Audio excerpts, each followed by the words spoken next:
आप में से कई लोगों को आश्चर्य होगा ये जानकर, कई लोगों को बहुत गुस्सा आएगा और कई लोगों को विश्वास ही नहीं होगा कि अयोध्या के राम मंदिर में भी दान की चोरी हो सकती है। परंतु ये एकदम सत्य है कि अयोध्या के राम मंदिर जब बना, जब उसकी प्राण प्रतिष्ठा हुई थी, तो पूरे भारत के लोगों ने जश्न मनाया, नाचे गाए। हर घर जगह जहाँ पर जिस राम मंदिर के लिए एकदम नाच रहे थे लोग, गा रहे थे। लेकिन वहाँ से ऐसा मामला सामने आया कि राम मंदिर में भक्तों के द्वारा दिया जाने वाले दान की में से करोड़ों रुपए की चोरी की गई लोगों के द्वारा। यानी कि वहाँ पर जो भक्तों द्वारा दान दिया जाता है, उसकी गिनती करने के लिए वहाँ पे लोगों को बैठाया जाता है कि कुछ लोग वहाँ पे कर्मचारी होते हैं, वो गिनती करते हैं दान की। तो उन लोगों द्वारा उस दान को चोरी कर लिया गया। और चोरी किस तरह से किया गया?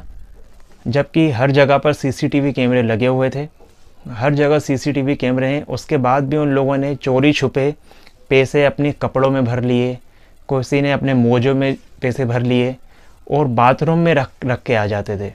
जब कोई नहीं होता था तो वहाँ से उठा के वो चोरी छुपके से पैसे दान के ले जाते थे। इस तरह से इन लोगों ने चोरी की है। और ये इनको जब पकड़ा गया तो इनके सबके पास से 80 लाख रुपए बरामद हुए।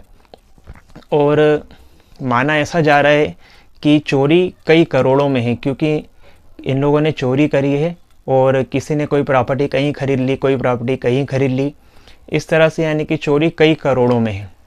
लेकिन एक बहुत अच्छी बात यह है कि इस श्री राम मंदिर अयोध्या मंदिर में जो इस ट्रस्ट के महासचिव थे, यानी कि जो इस मंदिर की सारी देखरेख करते थे, जो इसके मुखिया माने गए हैं चंपत राय जी, उन्हें अभी 23 जुलाई 2026 यानी कि अभी 3-4 दिन पहले एक बैठक हुई थी संतों की अयोध्या में, जिसमें कि 100, 200, 300 संत आए थे पूरे अयोध्या से।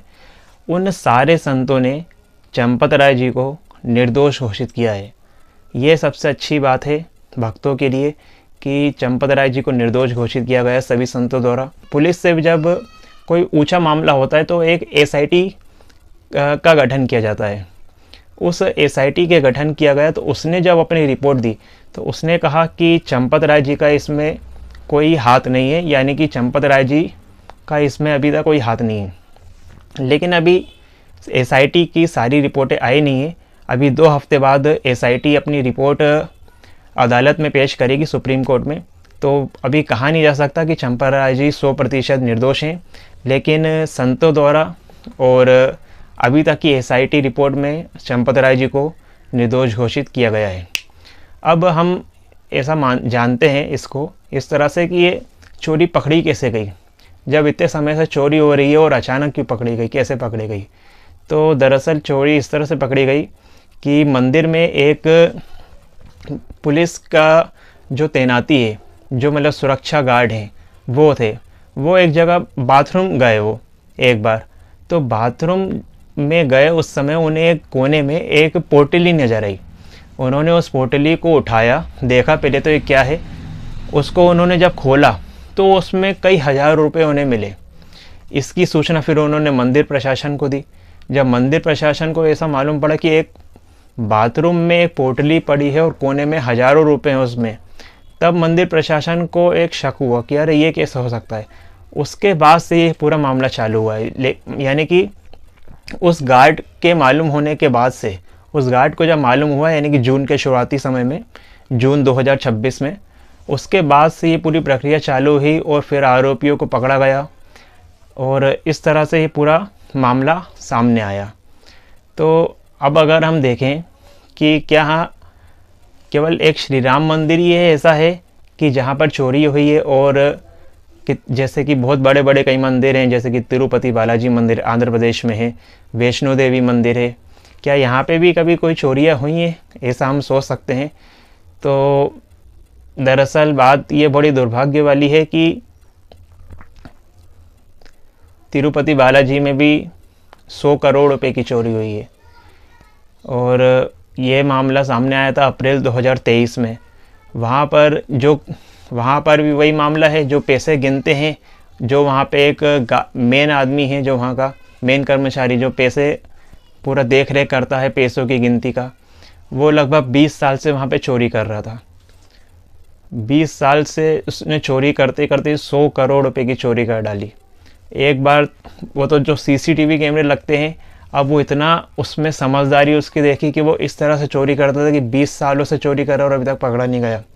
वो तो एक बार सीसीटीवी कैमरे में उसको देखा गया, तब वो उसको पकड़ा गया, उससे बातचीत करी, तब उसने ये मामला उगला।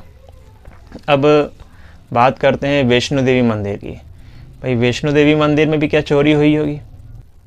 वैष्णो देवी मंदिर में 550 करोड़ रुपए की चांदी को वहाँ के जो श्राइन बोर्ड है वैष्णो देवी का, यानी कि 20 टन टोटल चांदी थी, इसे सरकारी टकसाल में भेजा जाता है, यानी कि इसको गला दिया जाए। जो भी भक्तों द्वारा चांदी के आभूषण वगैरह दिए जाते हैं उसको सरकारी टकसाल में भेज दिया जाता है ताकि इसको गला दिए जाएं, और फिर जो उनकी प्रक्रिया है वो। तो जब सरकारी टकसाल में भेजा गया इसको 550 करोड़ रुपए की चांदी को, 20 टन की चांदी को, तो वहाँ पे जब इसकी जांच हुई चांदी की, तो पाया गया कि केवल इसमें 30 करोड़ रुपए की चांदी असली है और बाकी सारी चांदी नकली है। तो ये मामला सामने आया। तो ऐसा सोचा गया सबसे पहले कि हो सकता है कि भक्तों के द्वारा आर्टिफिशियल चांदी दी गई होगी और असली चांदी नहीं दी गई होगी।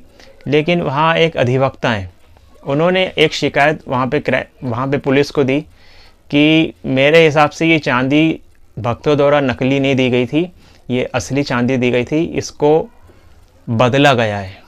यानी कि 550 में से 30 करोड़ की असली चांदी, यानी कि 520 करोड़ की चांदी को बदला गया है अभी। लेकिन इसका पूरा पक्का नहीं है, क्योंकि ये 9 मई 2026 को रिपोर्ट की गई थी अधिवक्ता के द्वारा, लेकिन अभी जांच चल रही है, अभी इसका जांच की रिपोर्ट आना बाकी है।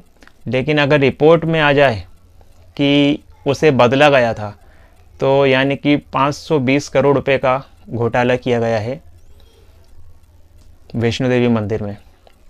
आपने एक ज़रूर नाम सुना होगा सिद्धि विनायक मंदिर मुंबई में। वहाँ पर भी एक सज्जन थे, उन्होंने दान पेटी में से अपनी उंगली से, वहाँ पर एक दान पेटी में छेद था, उसमें से उन्होंने पैसे निकाल लिए। हालांकि बहुत कम पैसे थे, बताया जा रहा है कि केवल 10-1 हज़ार रुपये थे, या हो सकता है ज़्यादा भी हों, लेकिन उन्होंने दान पेटी में से चोरी कर ली पैसों की। अब देखा जाए कि इतने बड़े बड़े मंदिर हैं जहाँ पे पूरी तरह से सुरक्षा का प्रबंध है, हर जगह सीसीटीवी कैमरे है, आने जाने की निगरानी होती है, जब आप आओ तो चेक जो पैसे गिनता है उसकी निगरानी, जब वो जाता है तो उसकी निगरानी, हर तरह की निगरानी होती है। तिरुपति बालाजी मंदिर में, बड़े बड़े प्रसिद्ध मंदिर है भारत के, फिर भी वहाँ पे चोरी हो गई। अब अगर इतनी सिक्योरिटी के बाद में चोरी हो जाती है, तो छोटे जो मंदिर हैं वहाँ तो चोरी होना 100% तय है, वहाँ तो होती ही होगी, इसमें तो कोई फिर शक की बात ही नहीं है। क्योंकि जब इतने बड़े बड़े मंदिरों में इतने सीसीटीवी कैमरे, इतना प्रबंध, इतनी सिक्योरिटी, पुलिस व्यवस्था, सब कुछ होने के बाद में चोरी हो रही है, फिर तो चोरी होना 100% तय। अब कई भक्त जो हैं वो सवाल उनका ये है, मन में आता है, तो फिर क्या हम मंदिर जाएं तो दान नहीं दे क्या? फिर बस हाथ जोड़ लेते हैं और दान नहीं देंगे क्योंकि वो लोग तो चोरी कर लेते हैं। तो मैं कहूँगा कि अगर आप मंदिर जाते हैं तो ऐसा करिए, जैसे कि कई जो भक्त होते हैं बहुत दान चढ़ाते हैं, जैसे कि 10-10 हज़ार, 20-20 हज़ार, जो उनकी इच्छा हो, 1 लाख, 10 लाख, जैसा उनको अच्छा लगता है, जैसे उनकी श्रद्धा होती है वो चढ़ा देते हैं। अब अगर ऐसा बोले कि नहीं हम तो दान नहीं चढ़ाएंगे, केवल दर्शन करेंगे और वापस आ जाएंगे, तो मैं कहूँगा कि आप दान करिए। नहीं इतना ज़्यादा दान करना चाहें तो थोड़ा कम कर दीजिए, क्योंकि आप तो अपना धर्म निभाइए, आप तो अपना जो दान कर रहे हैं वो आप भगवान को कर रहे हैं। अब कोई अधर्मी अब उस दान को चुरा ले या उस दान का गलत उपयोग करे तो वो उसका अधर्म है, लेकिन जो भक्त जा रहे हैं उनको कुछ ना कुछ दान करना चाहिए, क्योंकि ऐसा ही माना जाता है कि मंदिर जाएं तो कुछ दान करना चाहिए, तो वो अच्छा होता है। बाकी चंपत राय जी को निर्दोष घोषित कर दिया गया है, ये अभी तक के लिए सबसे अच्छी खबर है। और एसआईटी की रिपोर्ट अभी आना बाकी है। और इस राम मंदिर चोरी में सबसे बड़ा मुख्य आरोपी है रामशंकर यादव। इन्हें टिन्नू यादव भी बुलाया जाता था। इनको टिन्नू यादव से नाम से बुलाया जाता था। ये चंपत राय जी के ड्राइवर थे, यानी कि पहले इनकी गाड़ी के ड्राइवर थे चंपत राय जी के। बाद में अच्छे संबंध लगे होंगे चंपत राय जी को, तो इन्होंने उन्हें इस पद के लिए नियुक्त कर दी। यानी कि जो भी वहाँ पे पैसा दान में आता है उसकी सारी निगरानी, उसकी गिनती करना, सारे कार्य, उसके संबंधित कार्य को करना में इन्हें नियुक्त कर दिया गया था। इन्हीं के पास सारी चाबियाँ होती थी दान पेटियों की, सारी व्यवस्था का काम यही देखते थे। मेन आरोपी यही है। इन्हीं की नीयत फिसली, इन्होंने ये ऐसा अधर्म का कार्य किया है। बाकी जो भी ये जिन्होंने भी अपराध किया है वो गलत है, उन्हें ऐसा नहीं करना चाहिए था। Thank you.